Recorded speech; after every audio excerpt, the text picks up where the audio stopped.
Thanks everyone for joining the Phishing 2.0 and coming to learn about how AI-powered threats are attacking local government and small business.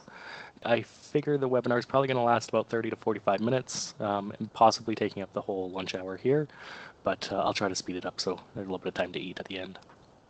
So, who am I? My name is Damon Mascott. I have been with TRINUS for, it's been probably about a decade now, and some of you might recognize me from my various roles here at TRINUS. I started off working in our retail computer center back in 2015, doing sales and support, and then I moved into our corporate IT side, and then navigated through account management, sales management, and now in outside sales. So with all of this knowledge, it's equipped me to understand the technical intricacies and understanding how to explain those to people. Therefore, that's why I put together today's presentation in some layman's terms so that hopefully it's not going to be too complicated to understand. Who is TRINUS? Well, TRINUS is a managed solutions provider and managed cybersecurity solutions provider here in Stony Plain, Alberta, and we've been in operation since 1997. So we've had quite a bit of time around the sun here. And our vision here at TRINUS is to be the Western Canadian leader of complete technology solutions for local government and small to medium-sized business by delivering secure, innovative, and proven systems to solve any technology need. So some of our core values here at TRINUS are reliability, client focus, and professionalism. We are going to talk about what we're seeing in the cyber realm when it comes to the transformation of phishing emails, understanding how AI is changing that, and then, of course, we're going to share some knowledge on how to protect yourself personally and also from an organization standpoint. So without further ado, I think it's best to jump into kind of the history of what phishing is and where it all began.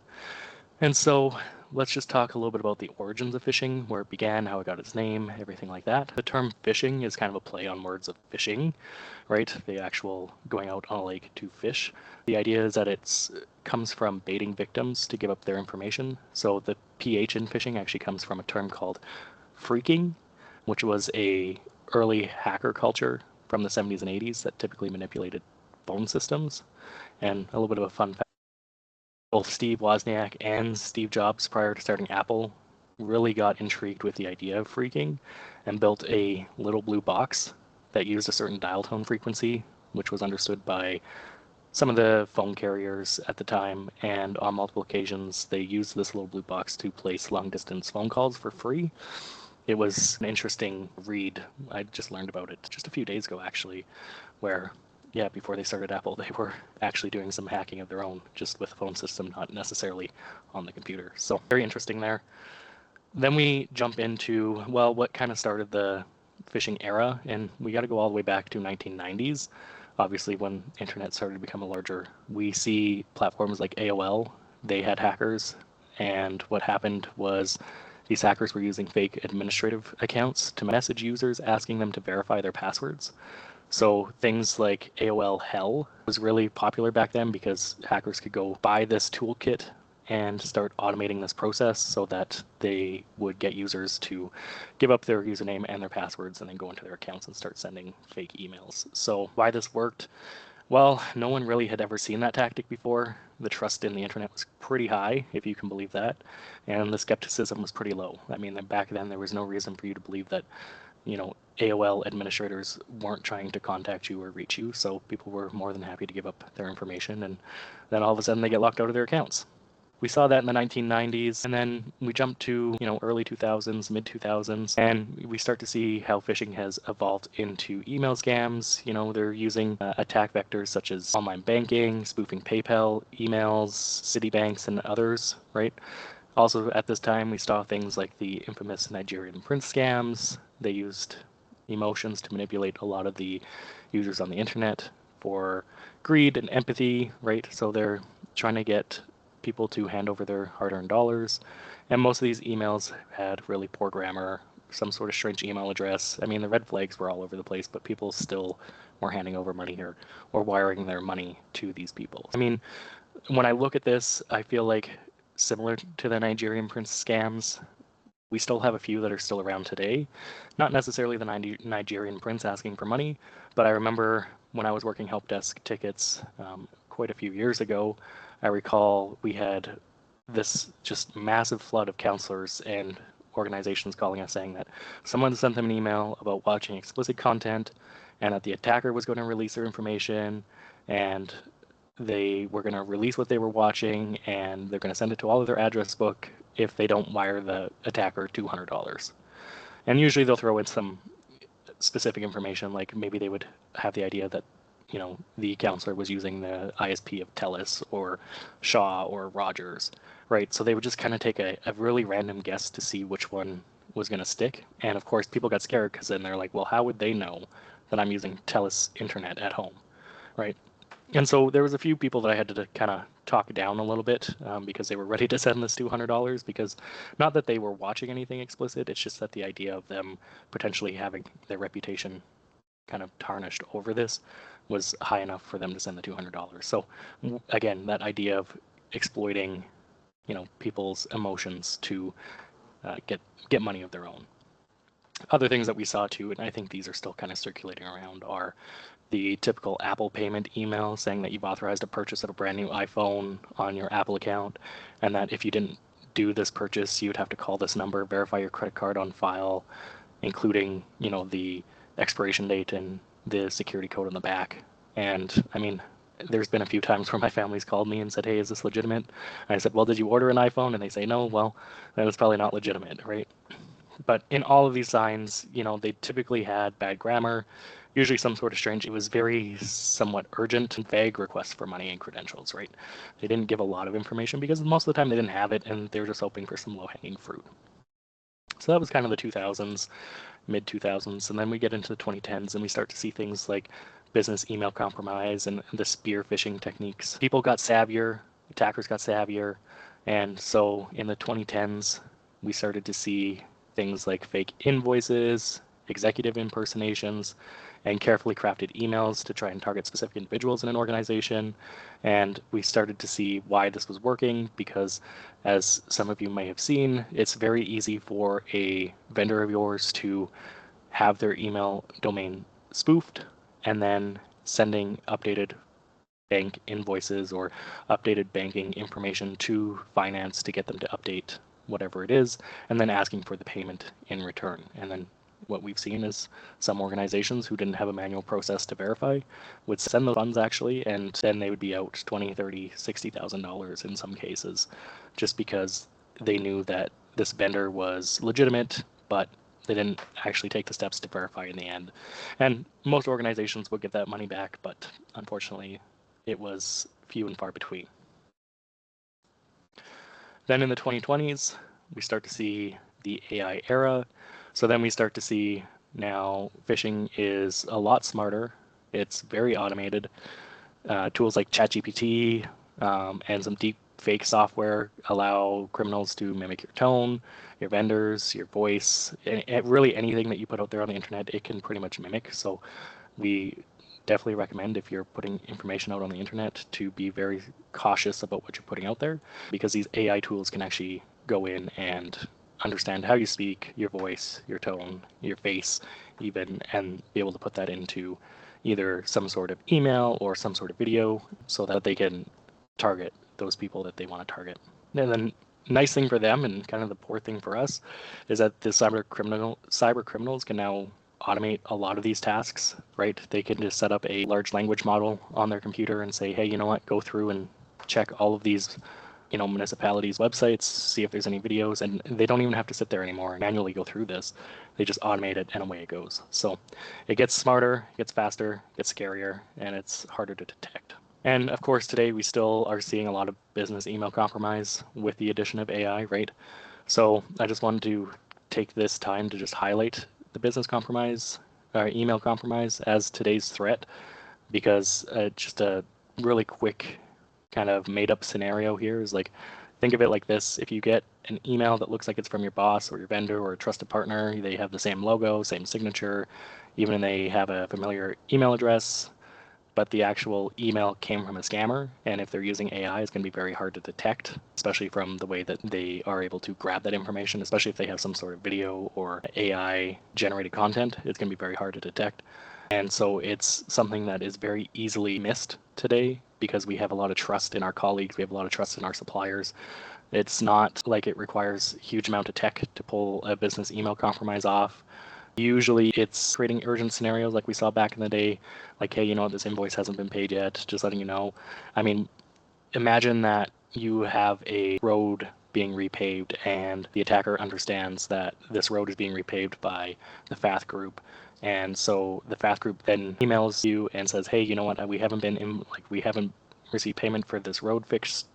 So here's the new banking details. I need you to, send funds as soon as possible. Your finance department send those funds.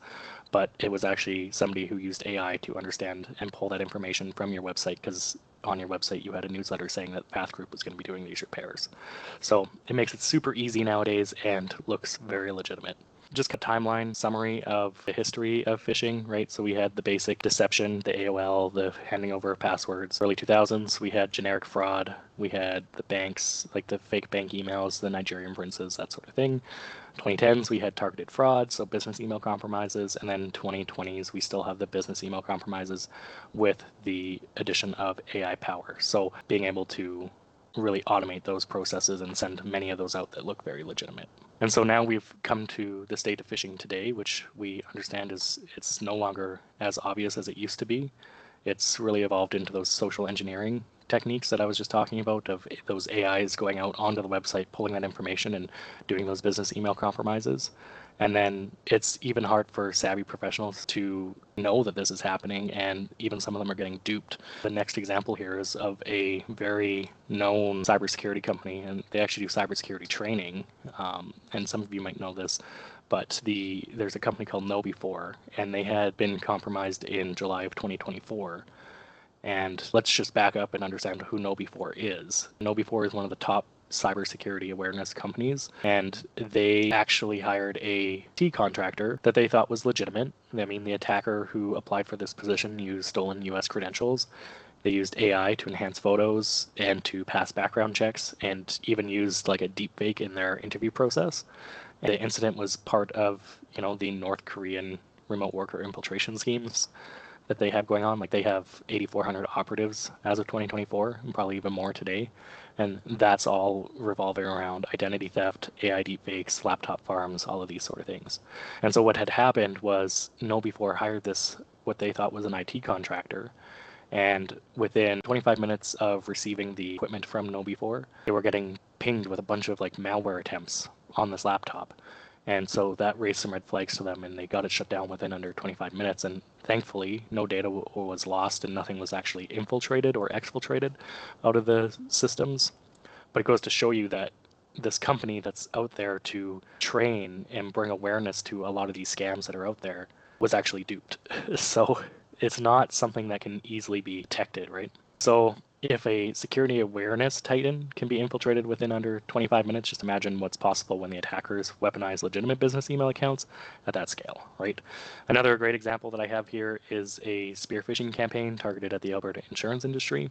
So just some background info of what happened was in May of 2025, so just recently, attackers sent out a highly targeted phishing email to multiple insurance organizations, impersonating the Alberta Superintendent of Insurance. And they were, of course, using a spoofed government-looking domain, right? You can see at the top, it's Public Service Commission at alberta.ca.transmin.ro. But I mean, when you're just looking at it in the Outlook preview window, that's probably going to look pretty legitimate until you actually click into there. And why this email worked and why this phishing campaign worked was that it mimicked official branding, right? They had the right signature, they had the right person, they had the right format and everything like that. Their email even passed some of the technical validation checks, right? So that also allowed it to get through like spam filters and that sort of thing. And I'm not sure, they weren't really too forthcoming on any information on if any information was leaked or anything like that. But the lesson here is really to show that even respected institutions like insurance bodies can also be tricked, highlighting the need for various other technical authentication on the back end. So if these attackers are able to bypass or even pass some of those validation checks that need to take place, it's also going to be very hard for some of your spam filters and pre-inbox filters to catch on to these. So what did we learn about those two examples? Well, we learned that, again, the AI models like ChatGPT can obviously create those flawless emails, right? There's not an issue with grammar anymore. We also learned that deepfake AI deepfakes can also mimic voices, simulate different people on Zoom calls or Microsoft Teams. They could send over a voicemail that sounds like it's from your boss, but it might actually not be from your boss because they're using a deepfake on the phone. We have tools that are used to helping us, but it's also helping the attackers as well, so that it's being turned against us. And of course, what we're seeing continually is that phishing is no longer just a one and done sort of thing, where before you would see phishing as, okay, they just want to get my credentials, or they just want me to send money, or that sort of thing. But now that we're seeing phishing emails being very targeted, and that's where you get a lot of those business email compromises, is where you'll get a phishing email saying, hey, here's the link to our invoice. You click on the link, asks you to sign into your Microsoft 365 account. You think nothing of it, so you sign in, and then it will take you to a random document. But at that time, what you're not realizing is that the Microsoft 365 credential you just gave to the attacker.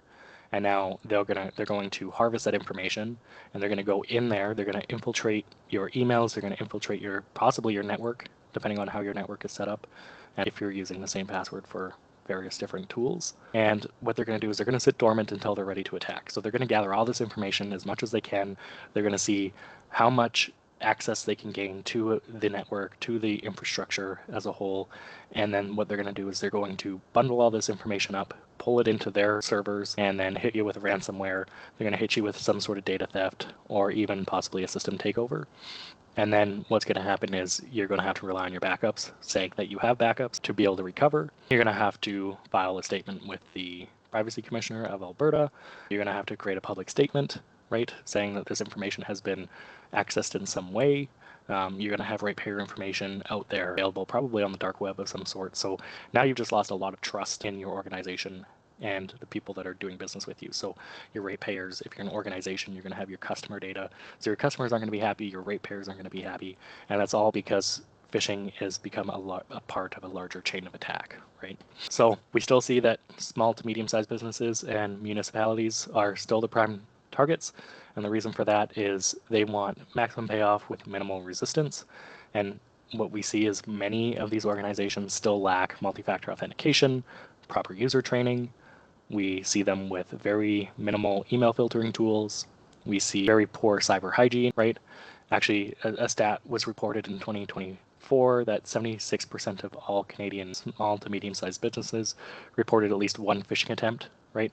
So that stat has actually grown exponentially in 2025, just with the use of AI and everything like that. I want to say at least one Canadian business and municipality has reported at least one phishing attempt. So I think that stat's over 150% now, which is just insane. And it's working, right? If it wasn't working, we wouldn't see those stats going up, and we wouldn't see these organizations being prime targets. And the other thing too is that phishing isn't just email anymore, right? We're seeing this through, you're getting text messages of fake deliveries, right? You're getting bank texts, you're getting two-factor authentication prompts, right? So some of this stuff is not just happening in email where you typically see it. They're getting your phone number, which is really easily attainable on the internet, right? So they're sending you fake delivery parcel notifications. You're getting voice calls. I can't tell you on how many occasions do I get a call from Alberta Furnace and Duct Cleaning, and they're just trying to get some information.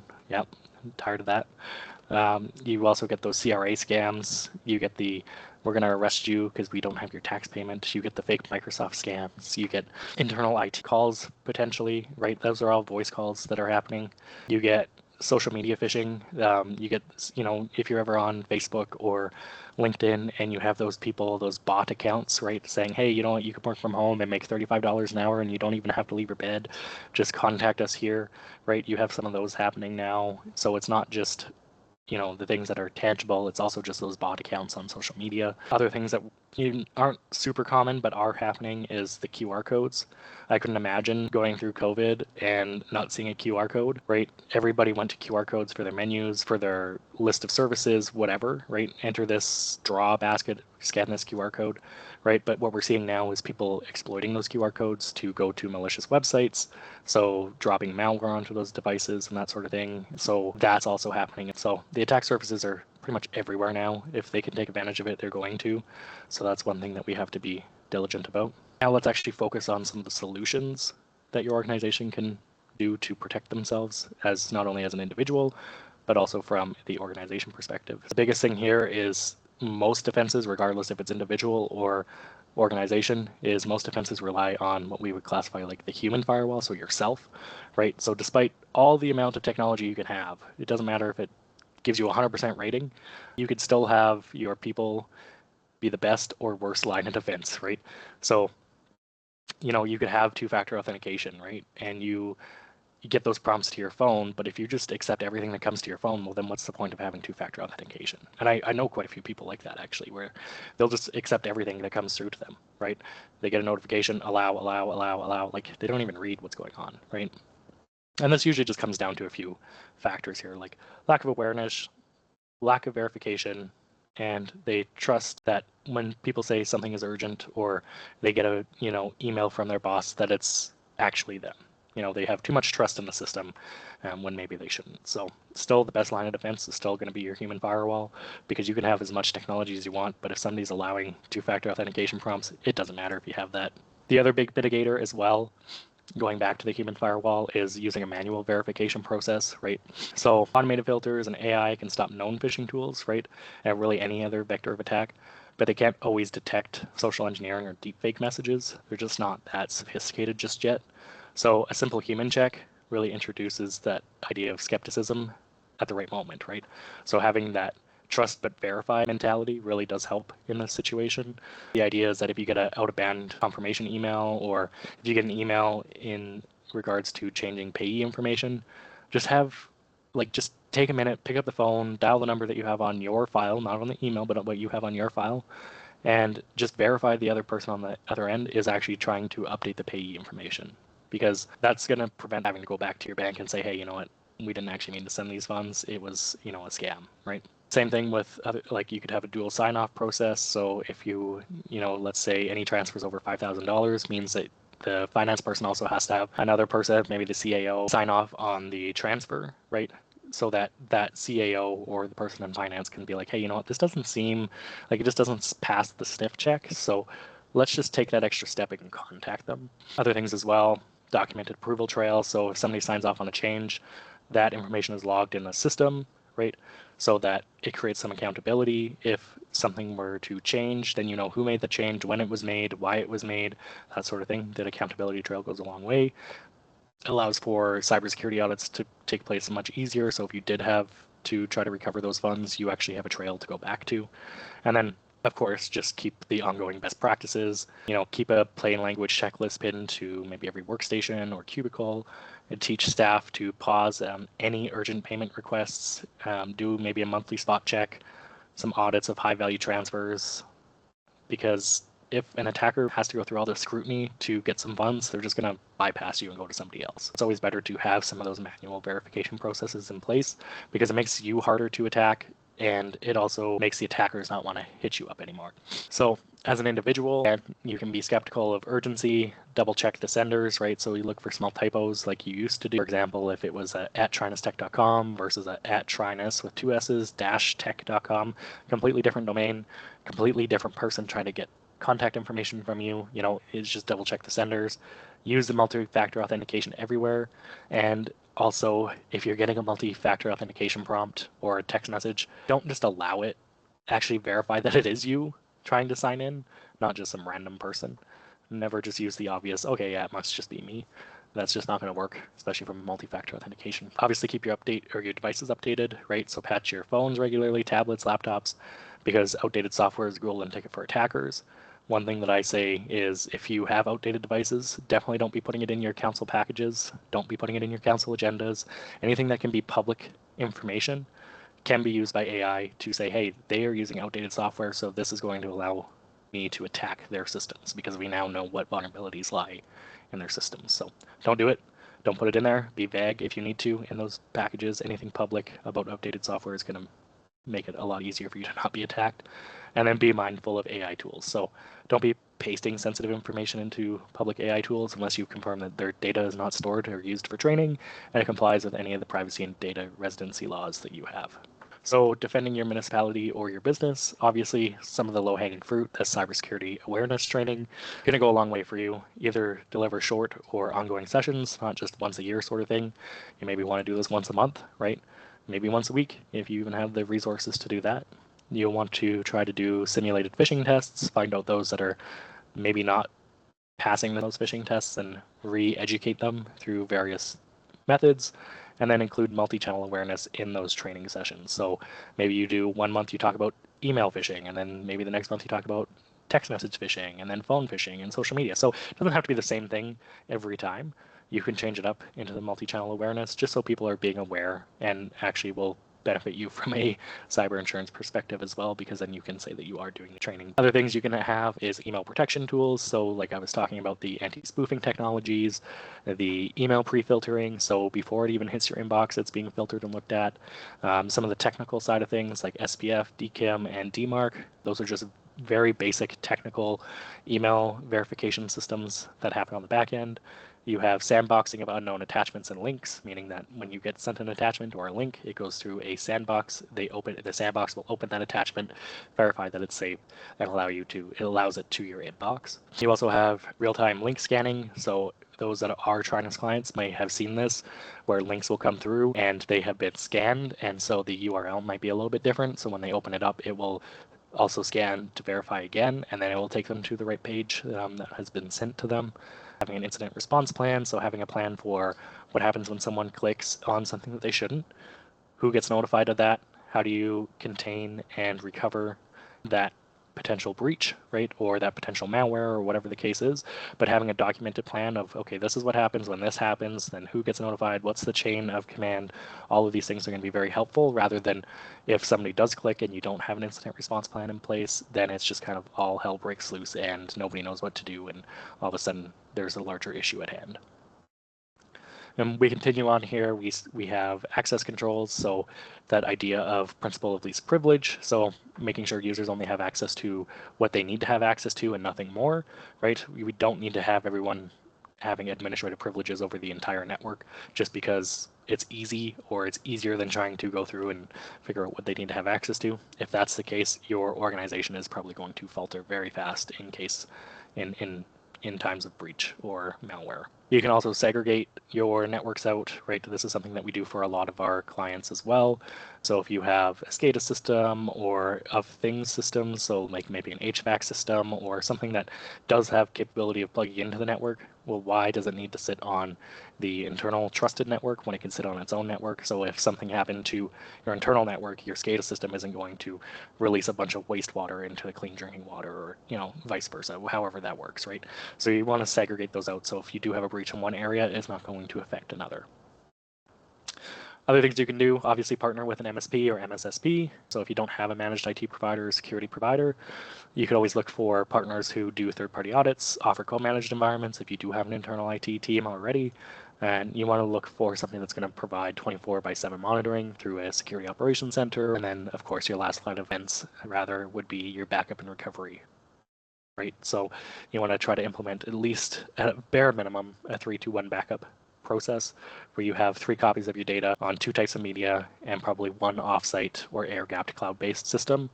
This is bare minimum, right? You want to have 2 copies of media just so that if you do have a copy doing the backup for that day, if that gets infected, you can go back to the last day's media and restore. And then also having that offsite in case both of those medias are too out of date or something like that. That's kind of the old methodology of that. Typically, you want to work with your security provider or your managed IT provider to have a much better and more robust backup and recovery system. But for basic minimums, 3 copies of your data. And then, of course, having cyber insurance, I think that's a must for most organizations, especially municipalities.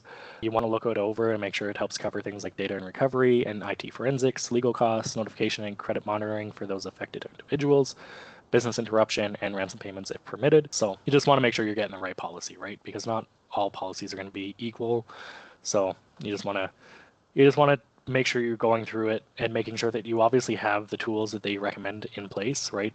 So if your insurance policy says you have to have multi-factor authentication in place, well, then you have to have it in place, because if there is a breach and they find out you don't have multi-factor authentication, they're not going to cover you, or they might not pay out the maximum, right? If it says that you need a written incident response plan, well, then you need to have an incident response plan or regular employee cybersecurity training. I think that's pretty standard in all cyber insurance forms nowadays.